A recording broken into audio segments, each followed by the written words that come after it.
Hello everyone, आज हम discuss करेंगे क्वालिटेटिव ऑर्गेनिक एनालिसिस। इसमें हम डिस्कस करेंगे कि हम कैसे बाइनरी मिक्सचर को सेपरेट करके आइडेंटिफाई उसके कंपोनेंट को कैसे आइडेंटिफाई कर सकते हैं। उससे पहले हम डिस्कस करने से पहले कि हम कैसे सब कुछ प्रोसीजर करेंगे, हम सबसे पहले देखते हैं एनालिटिकल केमिस्ट्री। ये क्योंकि ये जो हम सब एनालिसिस करते हैं कंपाउंड का, ये हम एनालिटिकल केमिस्ट्री के अंदर करते हैं। तो एनालिटिकल केमिस्ट्री हमारे पास होती क्या है? It is a branch of chemistry that deals with the analysis of different substances. ये हमारी ना केमिस्ट्री की ब्रांच है जो क्या करती है, डील करती है डिफरेंट सब्सटेंसेस का क्या करेगी, एनालिसिस करेगी। इसके इसके अंदर फर्दर बहुत सारी ब्रांचेस होती हैं, जैसे क्वालिटेटिव एनालिसिस होगी, क्वांटिटेटिव एनालिसिस होगी। ठीक है, अब हम इसके बारे में देखते हैं कि क्वालिटेटिव एनालिसिस के बारे में क्या होता है और क्वांटिटेटिव एनालिसिस में क्या होता है। सबसे पहले हम देखेंगे क्वांटिटेटिव एनालिसिस। जैसे हमें नाम से ही क्लियर है, क्वांटिटेटिव मतलब हम इसमें क्या करेंगे, क्वांटिटी का एनालिसिस करेंगे। क्वांटिटेटिव एनालिसिस के हमारे अंदर क्या होता है, quantitative analysis is a method of determining the absolute or relative quantity regarding the concentration of one or more substance present in a sample or compound. इसमें क्या करते हैं हम, इसमें ना हम कंपाउंड की क्वांटिटी को एनालाइज करते हैं कि जैसे हमारे कोई कंपाउंड था, उसमें हमने कुछ अननोन अमाउंट का कुछ भी कंपाउंड लिया, फिर हम क्या करेंगे, जो अननोन कंपाउंड लिया उसकी हम क्वांटिटी को अगर एनालाइज करें कि हाँ वो अननोन कंपाउंड कितना था, उसको क्या बोलते हैं, क्वांटिटेटिव एनालिसिस। जैसे हम करते हैं सम क्वांटिटेटिव एनालिसिस टेक्निक्स है, जैसे हम ग्रेविमेट्रिकल एनालिसिस करते हैं, वॉल्यूमेट्रिक एनालिसिस करते हैं। जैसे टाइट्रेशंस में हम अननोन सब्सटेंस लेते हैं, फिर उसको नॉन निकाल लेते हैं, नॉर्मेलिटी निकाल लेते हैं कि कितने का हमारा है। उसके बाद है क्वालिटेटिव एनालिसिस। क्वालिटेटिव एनालिसिस में क्या है, जो हम ये बाइनरी मिक्सचर का एनालिसिस करेंगे, हमारा क्वालिटेटिव एनालिसिस के अंदर आता है। क्वालिटेटिव एनालिसिस के अंदर क्या होगा, हम हमारा जो भी अननोन सब्सटेंस होगा हम उसको आइडेंटिफाई करेंगे कि क्या सब्सटेंस है। It is a method deal with the determination of quality of a particular component irrespective of their quantity. ये क्या करता है, क्वालिटी के बारे में डिस्कस करते हैं हम इसमें, उसकी क्वांटिटी के बारे में हम इसमें नहीं डिस्कस करते। तो qualitative analysis does not measure the amount of substance. इसमें हम सब्सटेंस की क्या अमाउंट को मेज़र नहीं करते, बट उसकी क्या मेज़र करते हैं, क्वालिटी। जैसे हम इनऑर्गेनिक केमिस्ट्री में हम साल्ट एनालिसिस करते हैं, साल्ट लेंगे, अननोन साल्ट होता है हमारा, उसमें हम उसके कैटायंस एनायंस को डिस्कस करते हैं ना, कि क्या कैटायन उसमें प्रेजेंट है, क्या अनायन है। ये भी क्वालिटेटिव एनालिसिस के अंदर ही आता है।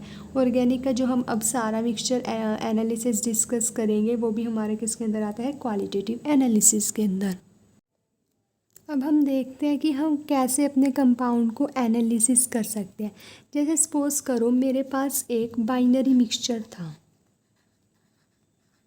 बाइनरी मिक्सचर था, बाइनरी मिक्सचर में जिसमें 2 कंपोनेंट्स प्रेजेंट हो। जैसे मैंने कोई एक कंपोनेंट ए लिया और एक कंपोनेंट मेरा बी था, मैंने इन दोनों को क्या किया, एक मिक्स कर दिया, मिक्स करके इनको क्रश किया और इनका पाउडर बना लिया। मेरे पास एक जो यहाँ पे क्या बना, मेरे पास एक मिक्सचर बन गया।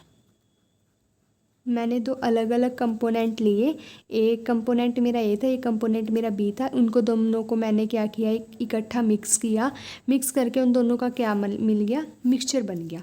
अब हम इस मिक्सचर में क्या करेंगे, अब जो मैंने मिक्सचर बनाया है मैं आपको वो दूंगी, आप उसमें सबसे पहले तो क्या करोगे, अपने ए कंपोनेंट को अलग करोगे, कंपोनेंट बी को अलग करोगे, सेपरेट करोगे उनको। फिर आप सेपरेट करके क्या करोगे, उसमें ए के टेस्ट लगाओगे सारे, बी में टेस्ट लगाओगे, फिर आप आइडेंटिफाई करोगे कि मेरा जो ए मिक्सचर था उसमें क्या प्रेजेंट है, बी में क्या प्रेजेंट है। सबसे पहले हम क्वालिटेटिव एनालिसिस करने से पहले हम जब करेंगे, कैसे करेंगे, सबसे पहले हम क्या करते हैं, मिक्सचर को सेपरेट कर लेते हैं। हमारे 2 मेथड होते हैं, या तो हम सबसे पहले मिक्सचर को सेपरेट करें फिर टेस्ट लगाएं, या सेकंड मेथड क्या होता है, पहले हम सारे टेस्ट लगा लें फिर मिक्सचर को सेपरेट करें, फिर जो हमारे पॉजिटिव टेस्ट आए थे पहले वो लगाएं। ठीक है, वो आपकी मर्जी होती है, जो भी आपको मेथड सूटेबल लगे आप उससे कर सकते हो। सबसे पहले जैसे हम बाइनरी मिक्सचर लिया, उसको हमने क्या करना होता है, जो हम टेस्ट, सबसे पहले हम देखते हैं प्रीलिमिनरी एग्जामिनेशन। प्रिलिमिनरी एग्जामिनेशंस में हम क्या देखते हैं कि हम देखेंगे कि हमारा कंपाउंड कैसा है, सॉलिड है, लिक्विड है, गैस है, कलर कैसा है, नेचर उसका कैसा है, सब कुछ डिस्कस करते हैं। उसके बाद देखते हैं हम एक्शन ऑफ हीट की हीट पे हमारा कंपाउंड एरोमेटिक है या एलिफेटिक है। सेकंड हम देखते हैं एक्शन ऑफ हीट। हीट में हम क्या चेक करते हैं कि हमारा कंपाउंड एरोमेटिक है या एलिफेटिक है। ठीक है, उसके बाद ये हमें पता प्रिलिमिनरी हमें पता चल जाएगा कि हमारा जैसे कंपाउंड का सॉलिड है या लिक्विड है या गैस है, कि कैसा कंपाउंड है हमारा। उसके बाद हमें पता चल जाएगा उसका कलर कैसा है, ठीक है, और उसका नेचर कैसा है, वो क्रिस्टलाइन है या एमोर्फस है, ये पता चल जाएगा प्रिलिमिनरी से। एक्शन ऑफ हीट से हमें क्या पता चलेगा कि हमारा कंपाउंड एरोमेटिक है या एलिफेटिक है। उसके बाद हम क्या करते हैं, उसके बाद हम करते हैं एक्स्ट्रा एलिमेंट निकालते हैं।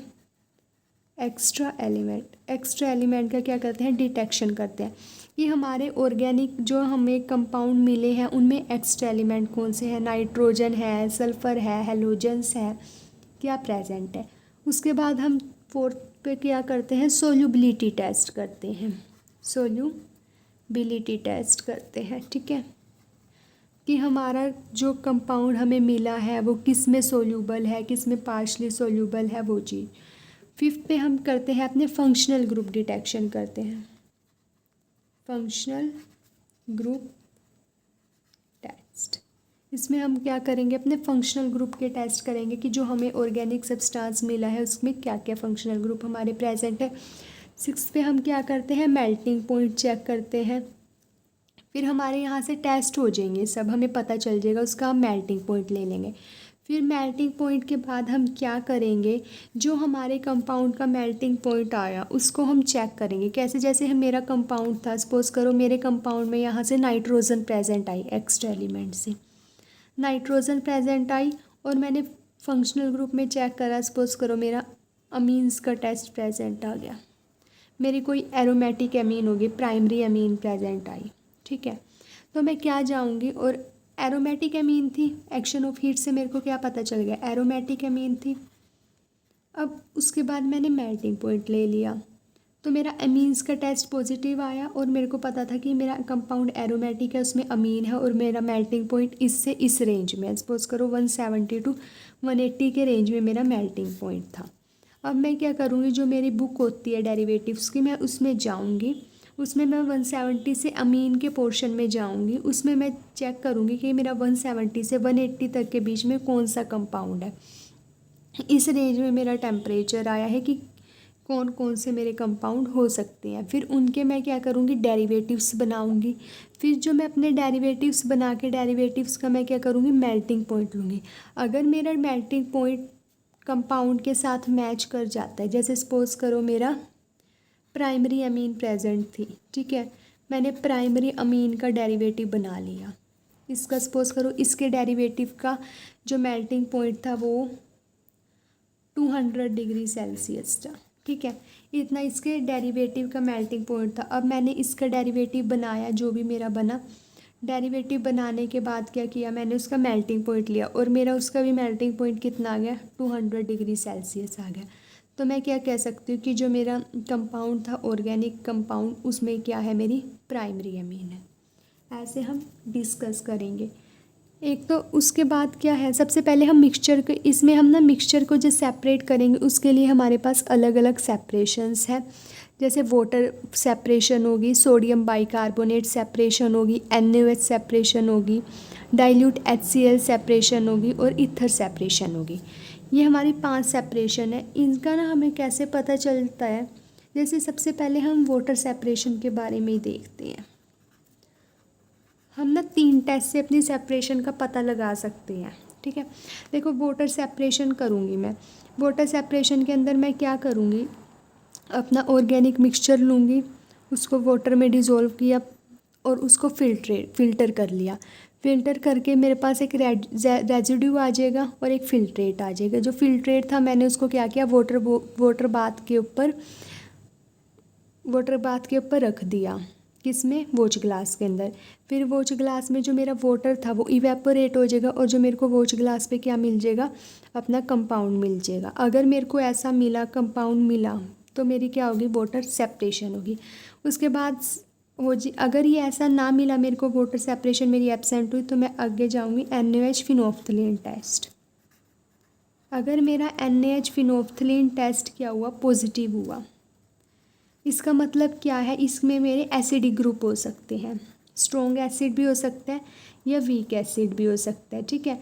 उसके बाद में कहा, अगर मेरा NaOH फिनोल्फ्थलीन टेस्ट पॉजिटिव हुआ तो मैं क्या करूँगी, या तो मैं सोडियम बाइकार्बोनेट सेपरेशन होगी या मेरी NaOH सेपरेशन होगी। अगर मेरा NaOH फिनोल्फ्थलीन टेस्ट पॉजिटिव हुआ तो मैं क्या करूँगी, सोडियम बाइकार्बोनेट टेस्ट करूँगी। अगर मेरा ये टेस्ट पॉजिटिव आ जाता है तो मेरी सोडियम बाइकार्बोनेट सेपरेशन है। अगर मेरा NaOH सेपरेशन के लिए अगर मेरा FeCl3 टेस्ट जो हम करेंगे, FeCl3 टेस्ट अगर मेरा पॉजिटिव आ जाता है तो मेरी NaOH सेपरेशन होती है। उसके बाद थर्ड टेस्ट है डाई टेस्ट। अगर मेरा डाई टेस्ट पॉजिटिव आ जाता है, ठीक है, अगर मेरा डाई टेस्ट पॉजिटिव आ जाता है तो मेरी कौन सी सेपरेशन होगी, डाइल्यूट HCl सेपरेशन होगी। और फोर्थ, अगर मेरा मोलिश टेस्ट पॉजिटिव आ जाता है तो मेरी कौन सी सेपरेशन होगी, ईथर सेपरेशन होगी। ऐसे मेरे को पता चल जाएगा। वाटर सेपरेशन का तो हमें पता चल जाएगा कि हमारा वॉच ग्लास के ऊपर कंपोनेंट आया है या नहीं आया। एंड अगर मेरा ये देखो, अगर मेरा NaOH फिनोल्फ्थलीन टेस्ट ही एब्सेंट हुआ, तो अगर यही टेस्ट एब्सेंट हुआ तो मेरे को इन दोनों पे उसमें मेरी क्या होगी, सोडियम बाइकार्बोनेट और FeCl3 टेस्ट क्या होंगे, नेगेटिव होगी। मतलब मेरा एसिडिक ग्रुप आ ही नहीं सकता। अगर मेरा NaOH फिनोल्फ्थलीन टेस्ट एब्सेंट हुआ ना, तो मेरे को इन टेस्ट्स के ऊपर जाने की कोई ज़रूरत नहीं है। फिर हम डाई टेस्ट पे जाएंगे। अगर डाई टेस्ट पॉजिटिव हुआ तो HCl सेपरेशन कर लेंगे, अगर डाई टेस्ट नेगेटिव हुआ तो मोलिश टेस्ट सेपरेशन कर देंगे। ये ओवरऑल व्यू है कि हम कैसे करेंगे। एक बार दोबारा डिस्कस कर लेते हैं। ऑर्गेनिक का बाइनरी मिक्सचर हमें मिलेगा, उसको हम सेपरेट करेंगे। सबसे पहले वाटर सेपरेशन देखेंगे, NaOH फिनोल्फ्थलीन टेस्ट से पता चल जाएगी हमें एसिडिक ग्रुप होगा या कौन सी सेपरेशन होगी। डाई टेस्ट से हमें पता चल जाएगा HCl सेपरेशन का, और मोलिस टेस्ट से हमें ईथर सेपरेशन का पता चल जाएगा। उसके बाद हमने सेपरेशन कर ली, हमारे दो कंपोनेंट, सेपरेशन से क्या होगा, हमारे AB दोनों के दोनों कंपोनेंट क्या हो जाएंगे, हमारे अलग हो जाएंगे। अब जब हमारे अलग अलग कंपोनेंट हो गए, फिर हम उसकी प्रीलिमिनरी एग्जामिनेशन करेंगे। प्रीलिमिनरी एग्जामिनेशन पे हम चेक करेंगे कि हमारा कंपाउंड का नेचर कैसा है, वो सॉलिड है, लिक्विड है, गैस है, उसकी स्टेट कैसी है, सॉलिड है, लिक्विड है, गैस है, नेचर कैसा है, क्रिस्टलाइन है या अमोर्फस है, कलर कैसा है। एक्शन ऑफ हीट करेंगे, एरोमेटिक कंपाउंड है या एलिफेटिक कंपाउंड है। एक्स्ट्रा एलिमेंट को डिटेक्ट करेंगे कि उसमें कौन से एक्स्ट्रा एलिमेंट प्रेजेंट है। सोल्यूबिलिटी टेस्ट चेक करेंगे कि हमारा कंपाउंड किस में सोल्यूबल है, किस में पार्शली है। तो हमें यहीं से पता चल जाएगा, जो भी सेपरेशन हमारी होगी उसमें कंपाउंड हमारा पार्शली सोल्यूबल होगा। फंक्शनल ग्रुप का टेस्ट करेंगे, ये अलग अलग फंक्शनल ग्रुप के लिए। आफ्टर दैट हम अपना मेल्टिंग पॉइंट ले लेंगे। मेल्टिंग पॉइंट लेके हम अपनी बुक से चेक करेंगे कि हमारा ये मेल्टिंग पॉइंट किसकी रेंज में है। जो भी हमारा कंपाउंड प्रेजेंट आया होगा उसके कोरस्पॉन्डिंग हम अपना मेल्टिंग पॉइंट चेक करेंगे। मेल्टिंग पॉइंट चेक करके हम अपने क्या करेंगे, डेरिवेटिव्स प्रिपेयर करेंगे। डेरिवेटिव्स प्रिपेयर करके हम चेक करेंगे कि जो हमारे डेरिवेटिव्स का मेल्टिंग पॉइंट है, क्या वो उसी के साथ जो हमने जिसका डेरिवेटिव कंपाउंड का बनाया है, क्या उसके साथ हमारा वो मैच करता है मेल्टिंग पॉइंट या नहीं। अगर हाँ उसके साथ मैच करता है तो वो हमारा जो भी कंपोनेंट होगा वो उसमें क्या होगा, वो प्रेजेंट होगा। ऐसे हम करेंगे। अब नेक्स्ट वीडियो में हम डिस्कस करेंगे वाटर सेपरेशन के बारे में। हम सबसे पहले हम सेपरेशन ही अपने डिस्कस कर लेंगे। सेपरेशन के बारे में डिस्कस करके फिर हम प्रीलिमिनरी एक्शन ऑफ हीट इनके बारे में डिस्कस करेंगे। तो नेक्स्ट वीडियो में हम अपने डिस्कस करेंगे वाटर सेपरेशन के बारे में। Thank you. अगर आपको वीडियो पसंद आई है तो वीडियो को लाइक और शेयर ज़रूर करें। अगर आप चैनल पे नए हैं तो आप चैनल को सब्सक्राइब करें। Thank you.